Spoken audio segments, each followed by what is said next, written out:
જોઈને સમાચાર તો અમદાવાદના એલિસ બ્રિજના ધારાસભ્ય અમિત શાહે મુખ્યમંત્રીને લખ્યો છે એક પત્ર। પાલડી વિસ્તારમાં અશાંત ધારાનો ભંગ થતો હોવાનો આરોપ તેઓએ આ પત્રમાં લગાવ્યો છે।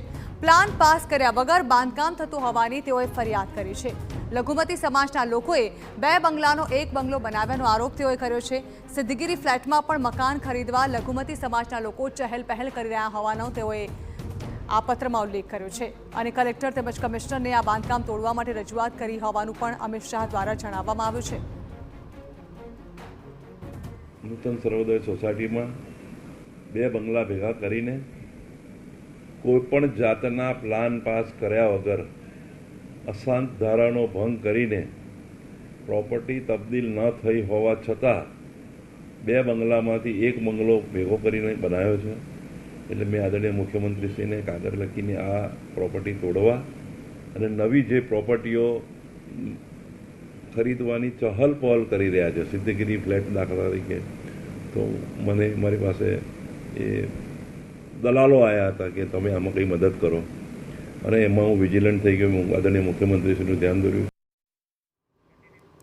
તો અશાંત ધારા મામલે અમિત શાહના પત્ર બાદ કાર્યવાહી હાથ ધરાઈ છે। એએમસીની એસ્ટેટ વિભાગની ટીમ વિવાદિત જગ્યા પર પહોંચી છે।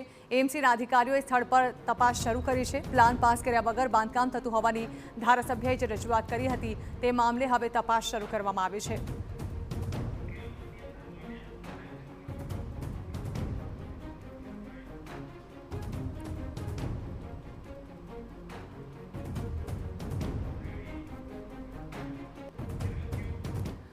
તો આ અંગે વધુ વાત કરવા સંવાદદાતા રોનક વર્મા અમારી સાથે જોડાઈ રહ્યા છે। રોનક, અશાંત ધારાનો ભંગ થઈ રહ્યો છે અને આ અંગે ધારાસભ્ય દ્વારા જ પત્ર લખીને સીએમને જાણ કરવામાં આવી છે।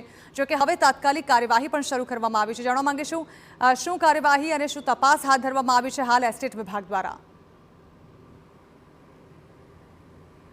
બિલકુલ થી ઝરણા, 2 અન્ય સમાજના લોકો જ્યારે બોર્ડર વિસ્તારમાં રહેતા હોય ત્યારે કોઈ પણ એક સમાજના લોકો સરકારની કલેક્ટરની મંજૂરી વગર જે ઘર છે તેની ખરીદી ન કરી શકે અથવા તો જે બાંધકામ છે તે ન કરી શકે તે પ્રકારનો એક કાયદો છે, પરંતુ આ કાયદો છે તે વિવાદમાં આવ્યો છે। આપ સીધા જ દ્રશ્ય જોઈ રહ્યા છો, જે એક આલિશાન બંગલો છે તે તૈયાર કરવામાં આવ્યો છે। આક્ષેપ લગાવવામાં આવી રહ્યા છે કે કોઈ પણ પ્રકારે અશાંત ધારાની મંજૂરી લીધા વિના, કાયદાનું પાલન કર્યા વિના આ પ્રકારે અહીંયા બાંધકામ છે તે કરવામાં આવી રહ્યું છે। આ વાત જાણ થતાની સાથે જ સ્થાનિક ધારાસભ્ય દ્વારા મુખ્યમંત્રીને રજૂઆત છે તે કરવામાં આવી છે અને આ જે પત્ર છે તેમાં સ્થાનિક કોર્પોરેટર સહિત તમામ લોકો છે તેમના દ્વારા ઉગ્ર રજૂઆત છે તે પણ કરવામાં આવી છે।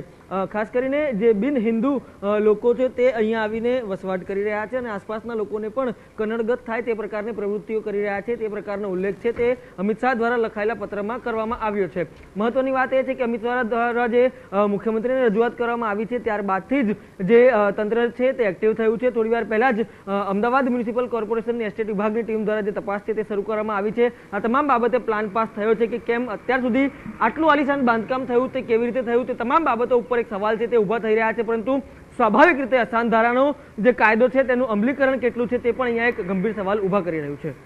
બિલકુલ રોનક, જે પ્રકારે અમિત શાહ દ્વારા આક્ષેપ કરવામાં આવ્યા છે તેમનું કહેવું છે, જે બંગલાની તસવીરો પણ આપે બતાવી કે 2 બંગલાનો 1 બંગલો ખરીદવામાં આવ્યો અને રીતસરનો ભંગ કરવામાં આવ્યો છે અશાંત ધારાનો।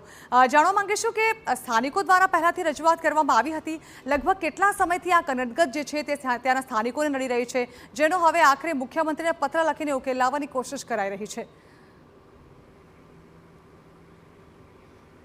જે બિલકુલથી ઝરણા, સ્વાભાવિક આ પ્રશ્ન છે કે જ્યારે આ પ્રકારનું કૃત્ય થતું હોય ત્યારે આસપાસના લોકોને કનડગત થતી હોય। હું આપને વધુ એક વખત દ્રશ્ય બતાવવાનો પ્રયાસ કરીશ। આજે પાછળથી જે રસ્તો આવે છે ત્યારબાદ આજે નવું બાંધકામ તૈયાર કરવામાં આવ્યું છે। બીજી તરફ હવે હું આપને દ્રશ્ય બતાવવાના પ્રયાસ કરીશ કે આજે જે બિન હિન્દુ વસ્તી છે તે અહીંયા પહોંચી છે અને તેમના દ્વારા આ જે બાંધકામ છે તે કરવામાં આવ્યું છે। કોઈ પણ પ્રકારનું પ્લાન પાસ છે તે અહીંયા નથી કરવામાં આવ્યું। હવે હું આપને આ દ્રશ્ય બતાવીશ। આ જે તમામ વિસ્તાર આપ જોઈ રહ્યા છો તે તમામ હિન્દુ વિસ્તાર છે, એટલે કે તમામ લોકોને અહીંયા કનડગત ક્યાંક ને ક્યાંક થાય છે તે પ્રકારના આક્ષેપ છે તે પણ લગાવવામાં આવ્યા છે। મોડી રાત્રે અહીંયા કયા કયા પ્રકારની પ્રવૃત્તિ થાય છે તેને લઈને પણ એક સવાલો ઉઠ્યા છે અને તેના જ કારણે હવે જે સમગ્ર મામલો છે તે મુખ્યમંત્રી સુધી પહોંચ્યો છે અને કનડગત થવાને કારણે ન માત્ર એટલું, પરંતુ જ્યારે કોઈ પણ પ્રક્રિયા માટે એક કાયદો હોય છે તે કાયદાનું યોગ્ય અમલીકરણ થતું નથી અને અમલીકરણ વિના જ આ પ્રકારે જ્યારે આટલું મોટું બાંધકામ છે તે થઈ જતું હોય તો એક ગંભીર સવાલ સ્વાભાવિક રીતે જે ઊભો થાય છે અને એટલા માટે જ ઊભો થાય છે। આ મારી પાછળ વધુ એક વખત દ્રશ્ય જુઓ, કોઈ પણ મંજૂરી વગર જે અનધિકૃત બાંધકામ છે તે થઈ ચૂક્યું છે અને તેને લઈને પણ હજી એક સવાલ છે જે અહીંયા ઉઠી રહ્યા છે. જી બિલકુલ, આભાર રોનક. તો જે પ્રકારે હાલ અનધિકૃત રીતે બાંધકામ ઊભું કરી દેવામાં આવ્યું, આ અંગે હવે મુખ્યમંત્રીને પત્ર લખીને જાણ કરવામાં આવ્યું છે. એમસીનો એસ્ટેટ વિભાગ પહોંચ્યો છે તપાસ માટે. હવે જોવાનું એ રહેશે કે આખરે એસ્ટેટ વિભાગની આ તપાસ બાદ શું કોઈ કાર્યવાહી કરાય છે કે નહીં.